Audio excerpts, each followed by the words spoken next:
Dharma, ang buhay ni Eddie Salvatore. Episode 9. Eduardo, nariyan ka na pala. Tawag pansin sa kanya ni Santiago. Tinanguan lang ito ni Eddie. Himala, hindi sumigaw si Consuelo sa isip ng binatilyo. Dahil para sa Donya ay bawal ang dumaan sa pangunahing pintuan kung hindi importanteng bisita. Pero hindi na nga pala ito makasigaw dahil may sakit. Buti nga, wika ng isip niya. Pero nakita niya ang naiibang mga titig ng babae at ni Gerardo sa kanya. Doon ka sa dating kwarto ng ina mo, utos ni Santiago. Tumango uli ang binatilyo at nilagpasan ang mga kumakain. Tumuloy siya sa kusina. Nakita siya ng katulong pero nilagpasan niya ito at tumuloy sa dating kwarto nila. Binuksan niya ang pinto. Sira na ang lock at nang pindutin niya ang switch ng ilaw ay kumikislap-kislap lamang ito. Tinignan niya ang papag na gawa sa bakal.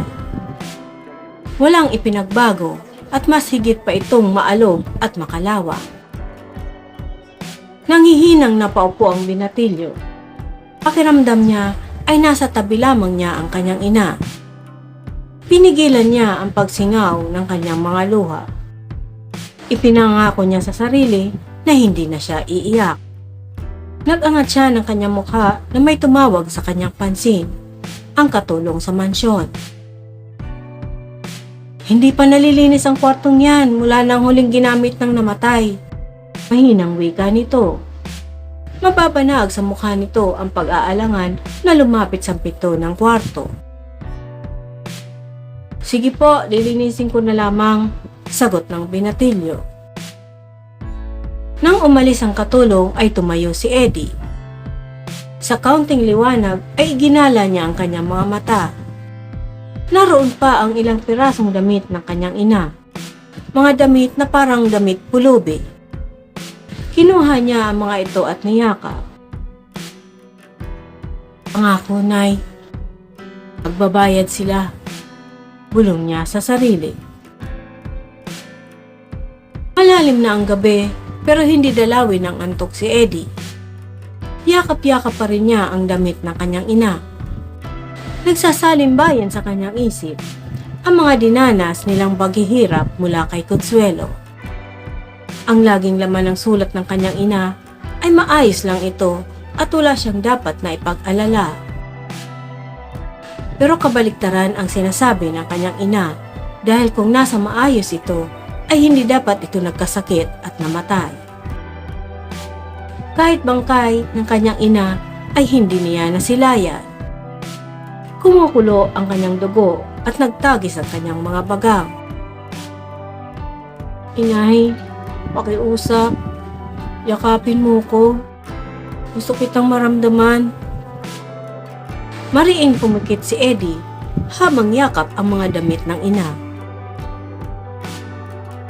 Umaga ay ginising si Eddie ng isang malakas na tadyak sa kanyang tagiliran. Hoy, gising!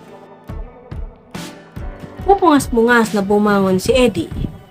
Nalilisik ang mga mata ni Santiago. Bumangon ka dyan at pumunta ka ng palaisdaan. Pagkawika ay tumalikod na si Santiago. Minasahin ni Eddie ang tadyang na tinamaan ng sipa ni Santiago.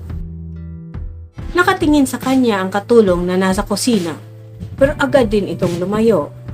Natakot na makita rin ni Santiago. Agad na naligo at nagbihis si Eddie. Ilang kilometro ang layo ng palaisdaan at maglalakad siya papunta roon. Aalis ka na? Magkape ka muna. Wika ng katulong sa mahinang tono. Hindi na po, salamat na lang ate, sagot ng binatilyo. Eddie, malayo yatang lalakarin mo. Kawawa ka naman. Nakalarawan sa mukha ng katulong ang pag-aalala. Pag-aalala sa kapwa na hindi niya pwede ipakita sa mga amo. Kaya ko naman po, Sagot ni Eddie. Nagsuot ito ng sombrerong gawa sa buri at lumakad na. Tinungo ni Eddie ang palaisdaan. Tumutulo na ang pawis niya nang dumating siya dahil lakad takbo ang ginawa niya. Eddie, kumain ka na ba? Tanong ni Pasiano. Pinagmasdan niya ang binatilyo na hinihingal habang nakaupo sa maliit na balkonahe. Hindi pa po. Painom na lang po ng tubig. Wika ng binatilyo. Nako, kumain ka muna. Sige na. Naaawang tiningnan ni Pasiano ang binatilyo. Hindi nila tinuruan ng masama si Eddie, pero sa ginagawang pang-aapi ng mag-iinang Salvatore, ay naiisip niyang hindi malayong mapuno ang pasensya ng binatilyo. Tumayo si Eddie at tinungo ang kusina, pero tumigil muna siya sa maliit na sala at pinagmasdan ang isang nakasabit na litrato. Good morning, nanay ko. Wika nito at hinaplos ang mukha ng litrato. Tumuloy na siya sa kusina at nagsandok ng pagkain. Naupo pa siya ng nakataas ang isang paa at kumain ng nakakamay. Paano ba yan, Eddie? Mukhang hindi ka makakapasok sa lagay na yan. Komento ni Pasiano nang pumasok ito sa kusina. Marunong naman akong magsulat at magbasa, Tay Pasing. Sagot ng binatilyo nang patuloy sa pagsubo ng pagkain. Pero kailangan mong magtapos ng kahit high school man lang. Ayokong matulad ka sa akin na nakatali na sa mga Salvatore dahil wala akong edukasyon. Pangalan ko lang ang alam kong isulat. Wika ni Pasiano. May himig ng galit ang salita nito nang mabanggit niya ang mga Salvatore. Darating po ako dyan, Tay Pasing. Hindi lang po sa ngayon. Marami pa akong gustong gawin sa Casa Salvatore. Wika ng binatilyo. Mababanaag sa mukha nito ang determinasyon at matalim na mga tingin. Napabuntong hininga si Pasiano. Hindi niya alam kung ano ang tumatakbo sa murang isipan ni Eddie. Kinabukasan ay hindi nadatna ni Eddie si Pasiano sa bahay nito. Pero may nakahain na kanin at ulam sa mesa. Dahil gutom na siya, ay kumain na siya. Naisip niya na baka may importanteng inaasikaso lamang ang matanda. Subalit, hindi niya ito nakita buong maghapon sa palaisdaan. Ang sabi ng iba nilang kasama ay may pinuntahan daw na kamag-anak. Nang bumalik si Eddie kinabukasan, ay naroon na si Pasiano sa bahay at sadyang hinihintay siya. Eddie, anak, isang malungkot na balita ang sasabihin ko sa'yo. Larawan ng pagkahapis ang mukha ni Pasiano. Halatang nagpipigil ito ng iyak. Naupo si Eddie at nagtatanong ang mga mata sa pagtataka. Kinakabahan siya sa sasabihin ng matanda. Eddie, kahapon ay may dumating dito ng mga pulis mula sa kabilang bayan. Hinahanap ka dahil nakita nila ang luma mong ID sa loob ng isang sako na may kasamang mga buto ng tao. Nakita ng isang mangingisda ang isang inaanod na sako sa dulo ng lawa, malapit sa dagat. Naisip ko na agad na yun ang iyong ina, Eddie. Ang ID mo na ipinadala mo noon sa kanya ay kasama sa loob ng sako. Maliwanag na kay Vanessa ang mga buto ng tao na nasa loob ng sako. Tuluyan ang napahagulhol si Pasiano. Hindi niya maarok ang sakit na nararamdaman sa pagkakataong iyon. Natigalgal si Eddie. Kusang tumulo ang mga luha niya. Pagkatapos ay tuluyan na siyang napahagulhol. Tanging maliit na litrato lamang niya ang nayakap ng kanyang ina hanggang sa pumanaw ito. Isang kamatayan na hindi dapat sinapit ng kanyang ina.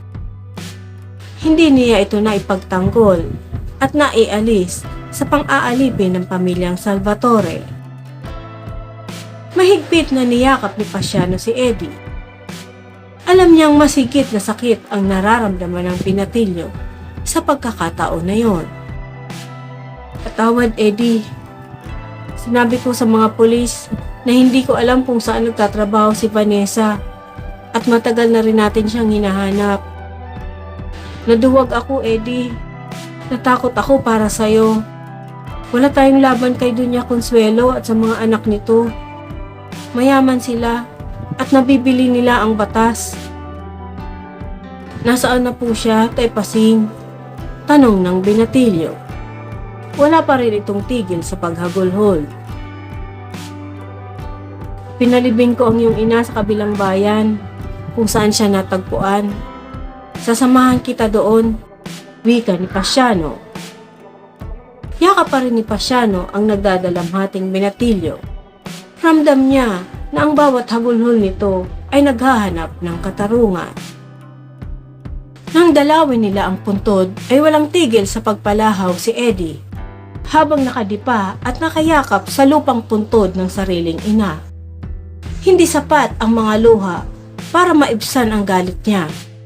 Sa mura niyang isipan ay nabuo ang puot at paghiganti na ipinangako niya sa puntod ng kanyang ina.